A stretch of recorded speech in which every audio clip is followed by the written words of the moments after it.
been my heart, especially in a worship context, to find the melodies and the lyrics that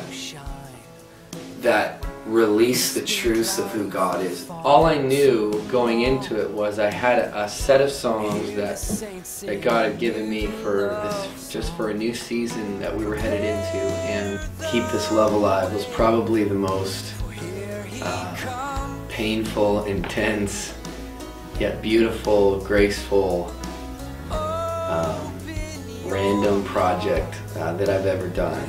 But you know, it was crazy. There was such an incredible grace from the moment, you know, that we set up the room to track drums and bass and really get the bedrock of the album. There was just, I mean, just a real grace on the project. The way that the whole project came together was definitely supernatural. I mean, we got the whole thing done in a week.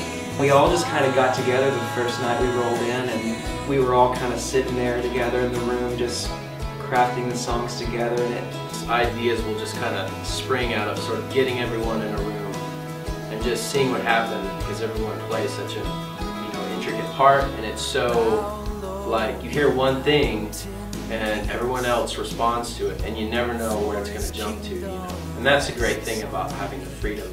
I love just experimenting and discovering and the whole risk and adventure of creating something that hasn't been done before, and mining out sounds that you don't hear every day. So when Sean asked me to be a part of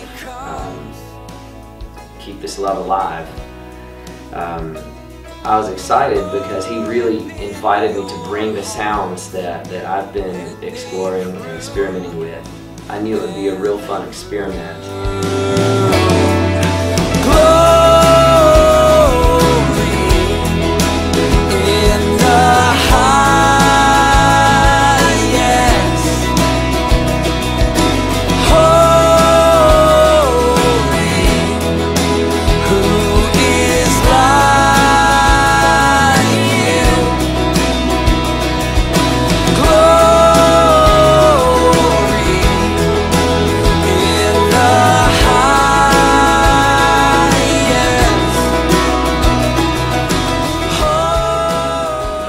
Came together, sowed our time, sowed our energy. I mean, these guys came and poured their all into this project, and it wasn't just this musicians for hire, it wasn't session players, it was friends that were intimately connected with each other, and they came and they fought for the dream of my heart, and they crafted these songs and brought forth a sound out of me that I didn't even know existed.